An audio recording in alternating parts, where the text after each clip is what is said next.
Hello my dear friends, welcome to YouTube channel Prarambh. मैं सचिन पूनिया आपका अपने इस प्यारे से यूट्यूब चैनल पे हार्दिक स्वागत करता हूं। गाइस, जैसा कि आप देख रहे हैं अपना चैप्टर नंबर 9 चल रहा है। 9 है, नेम है हाइट एंड डिस्टेंस, ठीक है। और उस लास्ट वीडियो तक अपन ने इस चैप्टर के जो 5 क्वेश्चन थे वो कवर कर लिए हैं। आज अपन कवर करने जा रहे हैं चैप्टर नंबर 9 का क्वेश्चन नंबर 6। तो क्वेश्चन नंबर 6 है क्या, सबसे पहले तो वो देखते हैं। A 1.5 meter tall boy is standing at the some distance from a 30 meter tall building। कोई 30 मीटर ऊंची बिल्डिंग है, ठीक है, और उसके कुछ दूरी पे एक 1.5 मीटर तो कोई लड़का है वो खड़ा है, ठीक है। ये है 30 मीटर, ठीक है, ये हो गया 1.5।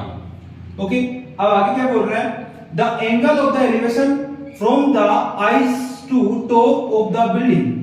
अब जो टॉप ऑफ द बिल्डिंग है उसका जो एंगल है, ठीक है, उस बच्चे की आंख से वो क्या है, इज इंक्रीज फ्रॉम 30 डिग्री था पहले, और इससे क्या हो जाता है, इंक्रीज होता है, ठीक है। कितने डिग्री का होता है, 60 degree as he walk toward the building. जब वो बिल्डिंग की तरफ चलता है तो वो उस 30 से कितना हो जाता है, 60 हो जाता है। ओके, हो गया 60।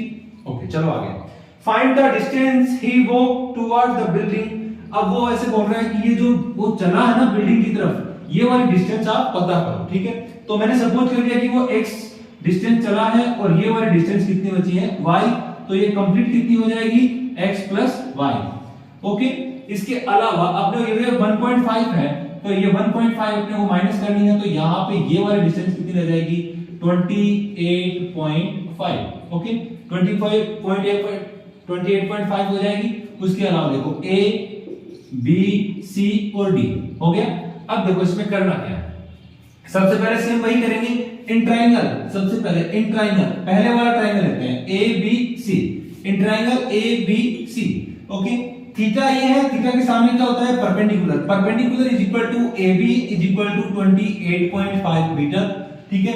बेस ये रहा, तो क्या हो जाएगा, base is equal to y is equal to, इसे अपन लिख देते हैं BC से, ठीक है। थीटा इज इक्वल टू अपने पास 60 डिग्री। ओके, फॉर्मूला अपना क्या होता है, पंडित बद्री प्रसाद हर हर बोले, ठीक है। इसमें क्या आ रहा है, बेस और परपेंडिकुलर आ रहा है, और बेस और परपेंडिकुलर किस में आता है, tan में आता है। तो tan theta is equal to perpendicular upon base, tan 60 degree is equal to perpendicular is equal to 28.5 और base is equal to y। तो √3 की वैल्यू कितनी, सॉरी √3 होती है वैल्यू किसकी, tan 60 की। तो √3 upon 1 is equal to 28.5 upon y। Cross multiply करेंगे, √3y is equal to 28.5, y is equal to 28.5 upon √3।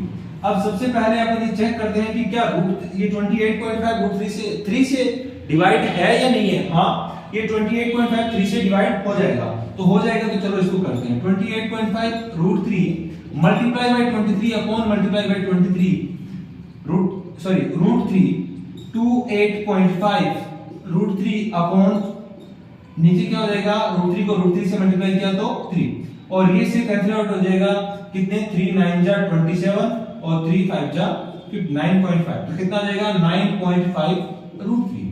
y की वैल्यू कितनी आ जाएगी, 9.5 √3। अब चलो आगे, दूसरा जो ट्रायंगल है ए बी और डी, ये इसमें देखते हैं। इन ट्रायंगल ए बी और डी परपेंडिकुलर, थीटा के सामने क्या है, परपेंडिकुलर कितना है, A B is equal to 28.5 और बेस कितना है, इस बार base is equal to x plus Y, जिसे अपन लिख सकते हैं बी डी, और थीटा इज इक्वल टू अपने पास है 30 डिग्री। चलो आगे इसको सोल्व करते हैं। आगे सोल्व करने में क्या आएगा, परपेंडिकुलर और बेस कितना आता है, tan में, तो tan theta is equal to perpendicular upon base tan theta कितने डिग्री का, 30 डिग्री, और परपेंडिकुलर कितना है 28.5 और बेस कितना है x प्लस y। ओके, इसकी वैल्यू हो जाएगी 1 upon √3 28.5 upon x plus y। अब करते हैं क्रॉस मल्टीप्लाई, तो क्रॉस मल्टीप्लाई करने पे x प्लस y 1 से मल्टीप्लाई होगा तो x प्लस y आ जाएगा, इज इक्वल टू 28.5 मल्टीप्लाई हो जाएगा √3 से। चलो अब देखो y की वैल्यू अपने पास 9.5 है, वो वहां पे पुट कर देते हैं, x plus 9.5y, sorry 9.5 √3 is equal to 28.5 √3। x is equal to, ये इधर जाएगी तो 28.5 √3 minus 9.5 root 3 x equal to, देखो 5 माइनस 5 क्या हो जाएगा 0 और 28 माइनस 9 कितना हो जाएगा 19, तो इसका आंसर क्या हो जाएगा 19 रूट 3 मीटर। ठीक है, तो जो वो लड़का था वो कितनी डिस्टेंस चला 19 रूट 3 मीटर उस बिल्डिंग की ओर चला है। तो ये था अपना क्वेश्चन नंबर 6। अब देखते हैं अपन क्वेश्चन नंबर 7 में क्या है, from a point on the ground, from a point on the ground. चलो करते हैं क्वेश्चन नंबर 7 भी सॉल्व। बहुत जल्दी अपन इस एक्सरसाइज को खत्म करने की कोशिश करेंगे जितना जल्दी हो सके। एग्जाम्स आपकी चल रही हैं तो कृपया आप थोड़ा ज्यादा मेहनत करें। ओके, 7 में क्या है, फ्रॉम ए पॉइंट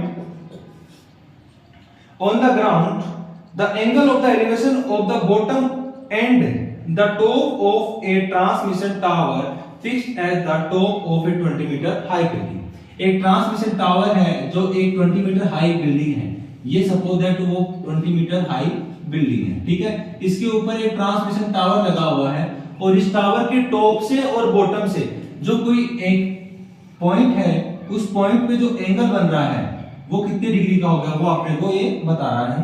वो है 45 डिग्री एंड 60 डिग्री। कहां से, टॉप और बॉटम। टॉप का कितना हो जाएगा 60 डिग्री हो गया और बॉटम का कितना हो जाएगा 45 डिग्री हो गया। ठीक है, 20 मीटर हाई बिल्डिंग है और इसकी हाइट अपन सपोज कर लेते हैं कितनी है h है। Okay, respectively find the height of the tower. Tower की जो हाइट है वो अपने को पता करनी है और ये अपन सपोज कर लेते हैं x, इसे ले लेंगे a b c और d। ठीक है, अब सबसे पहले अपन चलते हैं कौन से ट्रायंगल में, ऊपर बड़े वाले ट्रायंगल लेते हैं। इन ट्रायंगल ACD, ACD में थीटा ये है तो ACD में थीटा, तो थीटा के सामने क्या हो जाएगा, ये जो कंप्लीट डिस्टेंस है ये कितनी हो जाएगी 20 प्लस h हो जाएगी। ठीक है, तो perpendicular is equal to AC हो जाएगा जिसे अपन लिख सकते हैं 20 प्लस h और बेस इज इक्वल टू अपने पास CD है जिसे अपन ने लिखा है x और उसके थीटा इज इक्वल टू अपने पास है 60 डिग्री। तो अपने पास परपेंडिकुलर और बेस आया, परपेंडिकुलर और बेस किस में आता है 10 में, तो tan theta is equal to perpendicular upon base.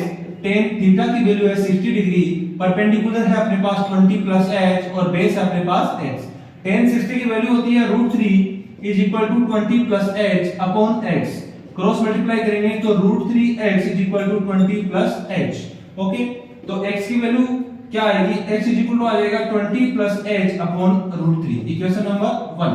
अब आगे चलते हैं, देखो आगे चलेंगे तो क्या आएगा यहाँ पे, सब इसको यहीं तक एक बार रख लेते हैं। ठीक है, इक्वेशन नंबर 1। अब देखो in triangle BCD, triangle BCD में perpendicular is equal to BC is equal to 20 metre और base is equal to x is equal to जिसे अपन ने CD लिखा है और थीटा इज इक्वल टू अपने पास 45 डिग्री। अब सुनना, सेम वही है, परपेंडिकुलर अपॉन बेस है तो tan theta is equal to perpendicular upon base होता है। परपेंडिकुलर की वैल्यू अपने पास कितनी है वो अपन आगे लिखेंगे।